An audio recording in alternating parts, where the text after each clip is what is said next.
Assalamualaikum warahmatullahi wabarakatuh. Halo, perkenalkan nama saya Imaduddin selaku CEO dari Etani.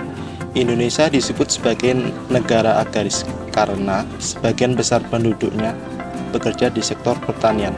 Lahan pertanian luas serta sumber daya alam yang melimpah merupakan anugerah bagi kita bangsa Indonesia. Di sini peran petani sangatlah penting sebagai ujung tombak dalam mewujudkan ketahanan pangan. Namun masalahnya masih banyak para petani lokal yang kesulitan dalam menjual atau memasarkan hasil panennya.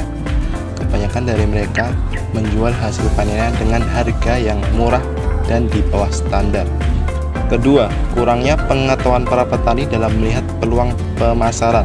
Kebanyakan dari mereka menjual hasil panennya ke pasar lokal saja. Ketiga, panjangnya alur pemasaran yang menyebabkan akan memperbesar margin pemasarannya, sebab lembaga pemasaran yang terlibat akan semakin banyak. Keempat, sulitnya buyer luar negeri dalam mencari hasil panen yang mereka butuhkan karena perbedaan geografis. Contohnya negara-negara Eropa yang membutuhkan rempah-rempah di Indonesia.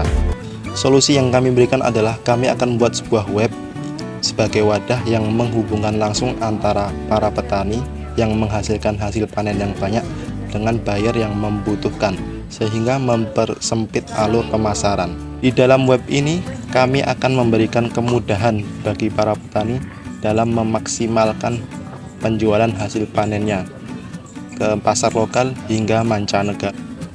Kami juga akan memberikan kemudahan bagi para buyer dalam hal mencarikan bahan pangan yang mereka butuhkan. Produk-produk kami sebagai berikut. Pertama ada sayuran, kedua ada buah-buahan, ketiga ada rempah-rempah, dan terakhir ada palawija. Target market kami adalah pertama petani itu sendiri, kedua pabrik makanan, ketiga pengusaha restoran, keempat masyarakat luas. Perkenalkan, saya Destian Yoga selaku COO dari perusahaan Etani. Di sini saya akan menjelaskan sedikit mengenai apa itu COO dan tugas saya sebagai COO di perusahaan Etani. COO sendiri merupakan kepanjangan dari Chief Operating Officer, di mana merupakan wakil direktur divisi perusahaan. Kemudian tugasnya yang pertama itu menuntun dalam pengeksekusian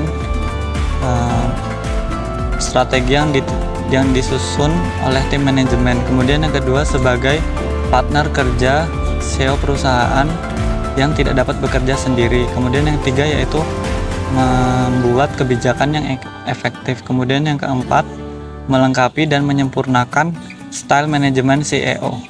Perkenalkan, saya Ivana. Di sini saya sebagai CFO yang bertanggung jawab terhadap keuangan, juga bekerja dengan manajer proyek mengenai cara meningkatkan profitabilitas dan mendukung para tim marketing penjualan. Halo, saya Mutia sebagai CMO dari Etani. Di sini saya bertanggung jawab dalam mengatur strategi pemasaran. Bagaimana cara perusahaan kami meningkatkan omset penjualan, kemudian cara memasarkan produk, mencari calon buyer, dan juga mengatur strategi persaingan kompetitor.